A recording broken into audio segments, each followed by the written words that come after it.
전문가들과 함께 오늘 정상회담 내용 분석해 보도록 하겠습니다. 자, 앞서 이제 지금까지 쭉 이제 분위기를 보면 회담 내용이 상당히 좋을 것 같고 뭐 추정입니다만, 그리고 어느 정도 이미 구체적으로 합의된 부분도 있고 비핵화 부분도 상당 부분 성과를 거뒀을 것 같다라고 하는데, 이걸 이제 담아내야 되잖아요. 문구로 쓰는 것과 말로 하는 건 다를 텐데 합의문으로 만든다면 어느 정도가 될 것 같습니까? 아마 간단히 이야기하면은 그 이름은 명칭은 선언인데 2018 판문점 평화선언 정도 이렇게 나오지 않겠느냐. 판문점 평화선언. 평화선언 정도 생각되고, 그다음에 구체적으로 보면 한 5개 항 정도 합의 가능성이 있다. 네. 첫 번째는 주로 북한에서 항상 강조하면 통일 문제 나옵니다. 함께 통일 노력하자.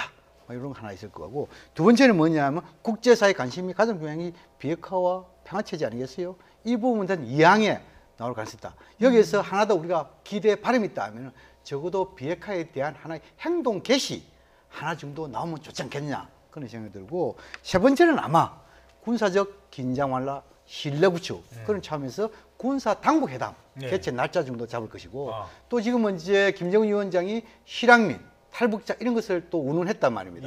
또 우리 문재인 대통령도 이런 이산가족 근본적 해결 문제에 대해 관심을 많이 가기 때문에 이산가족 상봉 이 문제를 협의에 의해 가지고 적십자 회담 하나 정도 합의하지 않을까, 저는 그런 생각이 들고. 예, 탈북자 문제도 나올까요? 뭐 가능성이 있다고 생각합니다. 막 이거에 대해서는 김정은 위원장 입장에서 복선이 깔려 있다고도 볼 수 있습니다. 지금 이제 우리 측의 억류 지금 이제 사람이 북측에 지금 억류된 사람 있지 않습니까?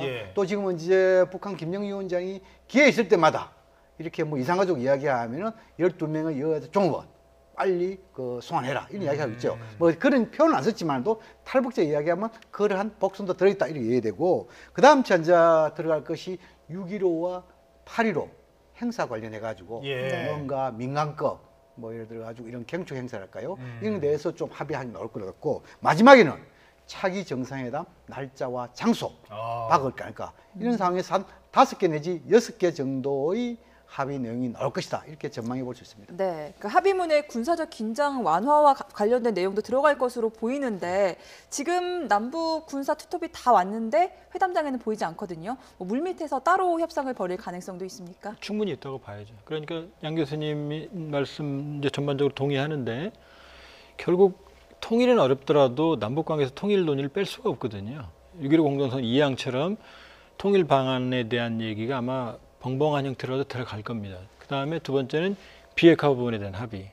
제가 보기에는 아마 한반도, 조선반도의 비핵화에 합의한다, 노력한다, 이 정도는 들어갈 겁니다, 최소한. 그런 다음에 지금 군사당국 평화체제인데, 평화체제가 국제적인 틀이기 때문에 평화정착이라는 표현을 쓰죠, 우리는. 그러면 제가 보기엔 사실상의 종전선언을 할 것 같아요. 그러니까 종전선언이라는 표현을 못 쓰죠. 그렇죠. 남북미를 가야 되니까. 그렇죠. 그러니까 무력 대결을 종식시키고 뭐 이런 식으로 해서 합의하고, 그리고 이러이러한 조치를 선조치, 이제 그게 이제 제가 보기에는 지금 군사분의 투톱이죠. 합참의장, 국방장관, 저쪽 인민무력상, 총참모장이 실제로 어떤 조치들을 초기적인 군사적 실력 구축을 취할지를 아마 지금 논의하고 있을 겁니다. 이 정도가 들어갈 것 같고요. 그러면 이제 남북 관계에서는 기존의 합의 14선언 6.15 7.4 공동성명을 준수한다. 그리고 연동해서 비핵화 평화체제 연동해서 향후 획기적으로 발전시킨다. 이 정도가 될 겁니다. 그리고 마지막에 이제 지금 말씀하신 차기 정상회담 날짜, 이산가족, 그다음 6.15 8.15 공동행사, 이런 것들이 이제 그 디테일한 행사로, 원래 모든 기존 합의가 그런 형식이었거든요. 사실 그 군사당국 회담 뭐 별도의 방에서 많을 건데, 처음부터 새로운 걸 논의하는 게 아니라 남북이 그동안 군사당국 회담 굉장히 많이 해서 서로 필요한 것이, 긴장 완화를 위해서 필요한 건 뭔지 다 알아요. 이제 큰 틀에서 하자 이렇게만 얘기를 해도, 최근에 이제 군 국방 고위 관계자, 그러니까 봄철에 산불 많이 나지 않습니까? 비무장들이 늘 나는데 산불을 끄기 위해서 생태계 보존에서 우리 가장 우리 소방 헬기가 비무장대에 진입할 수 있는 것만 해도 엄청난 선거거든요. 그래서 우스갯소리로 이런 얘기를 했어요. 산불은 정전체제를 관여하지 않는다, 이런 표현으로 해서 그 낮은 단계도 좋고요. 그리고 또 하나 드리고 싶은 말씀은 앞서 지뢰 뭐 이런 얘기들을 양 정상이 했어요. 사실 우리 철원 6사단하고 북한군 28사단이 지뢰가 제일 많아요. 그런데 역설적으로 거기에 후삼국대 궁예의 태봉국 궁터가 있습니다. 정확히 비무장지대의 이 미음자 형태로 있는데 이것이 1937년 이후로 발굴이 안 돼 있어요. 공동 발굴을 하자라는 건 뭐냐면요. 지뢰를 없애야 됩니다. 한반도에서 지뢰 굉장히 큰 군사적 대결을 완화시킬 수 있는 실질적인 조치가 될 수 이런 얘기도 할 수 있다 이렇게 볼 수 있습니다. 알겠습니다. 자, 그래서 지금 뭐 전문가들이 상당히 좋은 방향으로 가고 있다고 예측을 하는데 그걸 유추할 수 있는 지금 오후 회담은 아직 열리지 않았고요. 오전 회담의 마지막 부분을 좀 다시 한번 저희들이 전해드리도록 하겠습니다. 함께 들어보시죠. 그저 비행기로 오시면 제일 편안하시단 말입니다. 뭐 우리 도로라는 게 아까도 말씀드렸지만 불편하십니다. 내가 오늘 내려와 봐서 아는데 그렇기 때문에 비행기로 오시면 공항에서 응급 의식을 하고 또 이렇게 잘 될 것 같습니다. 그 정도는 또 약간 좀 남겨놓고 또 닥쳐서 논의하는 맛도 있어야죠. 그치? 뭐 오늘 여기서 다 얘기, 다음 기회까지 다 이렇게 할 필요는 없는데요. 아주 오늘 좋은 논의들을 많이 이루어서 아주 우리 뭐 또 남북의 국민들에게 그리고 또 전 세계 사람들에게 아주 좋은 선물이 될 것 같습니다. 많이 기대하셨던 분들한테 물론 이제 시작에 빙산 일각에 지나지 않지만 이 우리 첫 만남과 오늘 이야기된 이게 이제 발표되고 하면 기대하셨던 분들한테 조금이나마 그 기대를 만족을 드렸으면 하는 그런 바람입니다. 자, 감사합니다. 네, 고맙습니다. 감사합니다. 자, 그리고 저 서류를 김여정 제1부부장이 넘겨봤습니다. 바로 저 서류 안에 아마 남북 정상 간의 오전에 합의된 내용을 어떻게 문구화시킬 것인지에 대한 구체적인 내용이 들어가 있을 것 같은데요. 전문가가 보시기에 지금 저 상황 어떻게 해석할 수 있습니까? 우리가 보통이라면 청기 누설을 합니까? 예. 잘하죠. 오늘 그 새벽부터 북한은 그 청기 누설을 했습니다. 뭐냐면 조선중앙통신 1탄, 2탄 가면 내용이 다릅니다. 1탄에는 그 이 오해 식수행사하고 선언서 이걸 할 것이다. 이렇게 이야기했단 말입니다. 2탄에는 선언부를 빼버리고 발표가 이렇게 되어 있어요. 예. 지금 선언 1편했다는 게 결국 뭡니까? 앞으로 지금 이제 제가 이야기하는 대로 2018년 판문점 평화선언. 그리고 지금 선언이 중요한 부분이거든요. 그래서 북한은 여기에 대해서 청기 누설했다. 두 번째는 지금 이제 마지막 예. 오전 회담하고 나서 지금 이제 김정은 위원장이 잘 모시겠다. 공항, 영적. 오늘 그래서 뭐냐면 2차 지금 차기 정상회담 날짜 장소 청기 누설인 것 아니겠냐 이렇게 추정해 볼 수 있습니다. 예, 알겠습니다. 자, 그리고 시간 없습니다만 이 부분은 오전에 환영식 때 있었던 행사인데요. 우리가 사실 김정은 위원장에 대해서 뭐 여러 가지 그 예우를 해줍니다만 우리 군 네, 인사를 의장대 만났을 사열. 때의 모습을 좀 쭉 살펴보도록 하겠습니다. 의장대 사열 이후에 지금 강경화 장관과 한 다음에 그 다음에 이제 송영무 국방장관인데요. 네. 송영무 국방장관은 소개를 받으면서 턱만 살짝 턱만 아래로. 살짝 내렸습니다. 그리고 송 국정원장 이렇게 쭉 인사를 하죠. 그리고 이제 관심을 모았던 건 우리 그 정경두 합참의장이었죠. 합참의장 같은 경우는 김정은 위원장과 이 악수를 할 때 그냥 악수만 하는 예, 모습 고개를 지금 숙이진 보실 않았습니다. 수가 있었습니다. 자, 그리고 이제 북측 인사들과 우리 문재인 대통령이 인사를 나눕니다. 이 부분도 유심히 살펴보는데요. 군복을 입은 사람들을 유심히 살펴보시기 바랍니다. 인민무력수당과 총참모장인데요. 문재인 대통령이 인사를 나눕니다.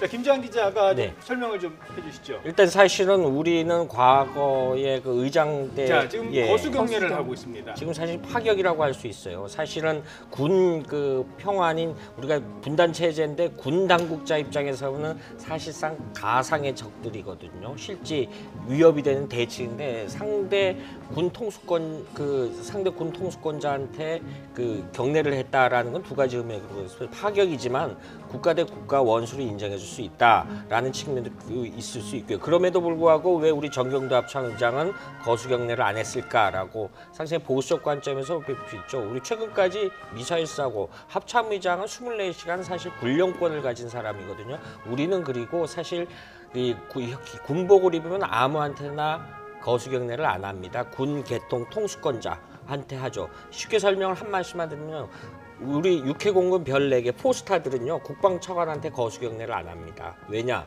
그 차관 국방차관은 이른바 선임군단장이라서 별 3개 중에서 높은 사람입니다. 요런 차이가 있다라고 설명을 드릴 수 있습니다. 네. 예. 자, 죄송합니다. 의장대 사유를 놓고 보수단체에서 사실 반대하는 뭐 청와대 서명까지 올라갔다고 하는데요. 오늘 의장대 사유를 약식으로 했습니다. 뭐 기본적인 뭐 국가 재창이라든가 이런 거 안 하고 아리랑을 대신 연주해 줬고요. 예포도 없었습니다. 우리는 최소한 간략하게 했습니다. 그리고 우리 합참의장은 김정은 위원장에게 거수 격려도 안 했습니다. 북한 군 총참모장 그리고 인민무력상은 문재인 대통령에게 거수 격려를 했습니다. 네, 자 패션의 정치학이라는 말도 있습니다. 의상을 한번 짚어볼까요? 김정은 위원장 같은 경우 오늘 인민복을 입고 나왔습니다. 예. 사회주의 지도자의 상징이라고 할 수 있는 옷인데 왜 이 옷을 고른 예, 걸까요? 이제 많은 부분에서 정상국가의 이미지면 양복이 맞겠죠. 근데 저 그림 매우 많은 걸 함축하고 있는데요. 아, 그렇습니까? 지금 김정은 위원장의 대외 개방 행보는 파격적이죠. 대외적으로는. 근데 북한 내부의 소식들을 종합해 보면 내부에서는 반사회주의, 비사회주의 단속을 더 강화하고 있어요. 그러니까 충분히 이해가 되죠. 외부를 열 때 내부를 단속을 하는. 그렇기 때문에 지금 김정은 위원장의 노선은 대외적으로는 파격적인 개방을 하지만 그러나 고르바초프나 등소편 같은 개혁 개방은 아닌 거고 개방은 파격적으로 하지만 내부 개혁은 부분 개혁에 그칠 가능성이 있죠. 그러니까 그 일부러 자기들 체제는 사회주의다. 그래서 지금 당 결정에서도 이번에 보면 사회주의 경제의 건설이거든요. 예. 네. 그렇게 본다 그러면 내부적으로는 보수적으로 할 거다. 이렇게 볼 수 있죠. 예, 죄송한데요. 김주환 기자 한 30초만 드리겠습니다. 그 김정은 위원장도 보통 인민복에는 쌍상. 최근의 현상이 오늘 김정은 없어요. 위원장이 대회 행사할 때 김일성, 김정일 배지를 안다는 경향이 있습니다. 처음이 아닌데 그런데 그분에 대한 이제 여러 가지 해석들이요 독자적인 그러니까 아버지나 할아버지의 유은 통치가 아닌 내 독자의 통치 능력이 있다 이런 식으로 해석들을 많이 합니다.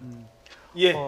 그 관련해 가지고 네. 지금 이제 그 1차, 2차 정상회담 할 때 김정일 위원장도 인민복을 입고 나왔습니다. 한데 지금 이제 이번에 김정은 위원장 인민복 입고 나온 것은 지난번에 시진핑 주석할 때도 입고 나왔죠. 예. 단지 틀린 점은 안경 어. 끼었다는 거 있고, 그다음 지금 이제 김정은 위원장이 자기 준비를 많이 했다는 것이 예. 물론 김정일 위원장도 그 당시에 나이가 더 많은 김대중 대통령을 볼 때 김대중 대통령 각하라는 표현을 했습니다.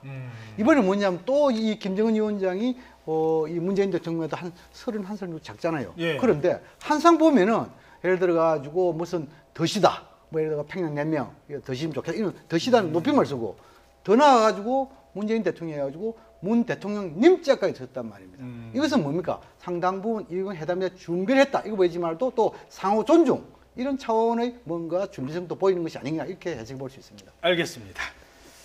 네. 지금까지 양무진 북한대학원대학교 교수, 조한범 통일연구원 선임연구위원, 또 김주환 정치외교 안보기자와 함께 저희 이야기 나눠봤습니다. 오늘 말씀 감사합니다.